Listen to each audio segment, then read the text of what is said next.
चल पलट ये पटना में खूब चल रहा है। समझ गए होंगे किसके लिए है ये। हाँ, नीतीश कुमार के लिए। पलटू राम कहना तो तेजस्वी यादव ने 22 अप्रैल से ही छोड़ दिया। इसलिए ये मत समझिए कि राष्ट्रीय जनता दल वाले ऐसा कह रहे हैं। वो तो इस बार की पलटी में सत्ता पाने वाले हैं। पिछली बार जब नीतीश कुमार ने पलटी मारी थी तो तेजस्वी सत्ता से बाहर हो गए थे, इसलिए नीतीश कुमार भी पलटू राम हो गए थे।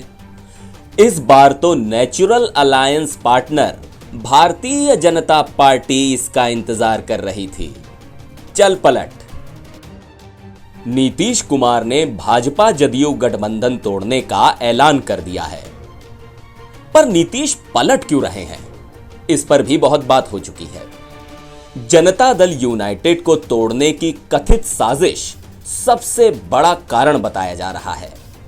इसी का हिस्सा है टेप। हर कोई चर्चा कर रहा है, जेडीयू वाले भी और बीजेपी वाले भी। टेप में कुछ ऐसी रिकॉर्डिंग की चर्चा है जिसमें जेडीयू को तोड़ने की साजिश का पर्दाफाश हो सकता है। नीतीश कुमार कैबिनेट में जेडीयू और बीजेपी दोनों कोटे से एक वरिष्ठ मंत्री ने एनबीटी को बताया, हां ऐसा कुछ है।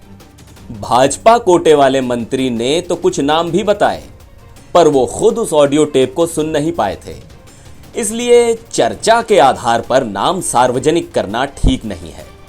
उन्होंने कहा, हां सुन रहे हैं, फला फला आरसीपी से बात कर रहे थे, वही कोई रिकॉर्डिंग है।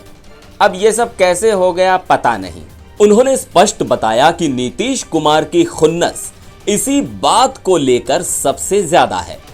मतलब फोन टेप से एक और सरकार गिरनी तय है, भले नई सरकार के मुखिया नीतीश कुमार ही रहें।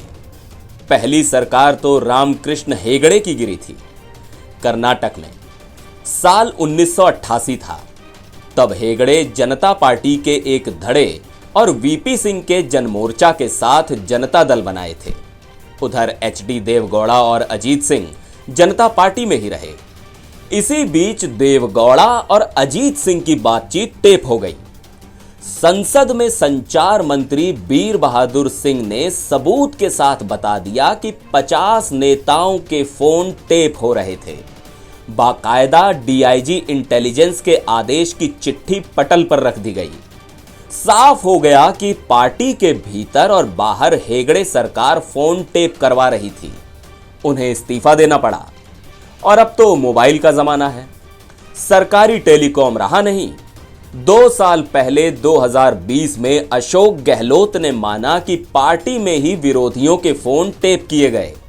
सचिन पायलट ने सरकार गिरा ही दी थी, पर ऐन मौके पर बच गई। कर्नाटक में ही 2019 में एचडी कुमारस्वामी के समय फिर फोन टेपिंग ने सियासी भूचाल ला दिया।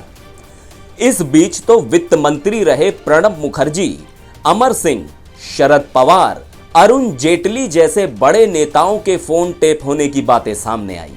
खुद नीतीश कुमार का फोन 2007 में टेप हुआ था, जब वो दिल्ली में बिहार के रेजिडेंट कमिश्नर का फोन इस्तेमाल कर रहे थे।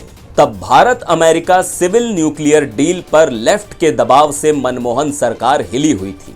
इस बार जिस टेप से नीतीश तमतमाए हुए हैं वो कैसे सामने आया होगा? या तो मोबाइल पर बात कर रहे नेताओं में से किसी ने खुद ही रिकॉर्ड कर लिया होगा और लीक कर दिया होगा, या फिर किसी ने टेलीकॉम कंपनियों को किसी खास नेता के फोन को सर्विलांस पर लगाने का आदेश दिया हो। टेलीग्राफ एक्ट के मुताबिक राज्य सरकार के गृह सचिव ऐसा आदेश दे सकते हैं। सच्चाई क्या है पता नहीं। टेप है इतना तो दोनों खेमा मान रहे हैं।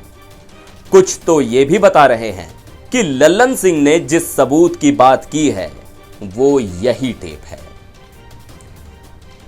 एनबीटी ऑनलाइन के लिए आलोक कुमार की रिपोर्ट।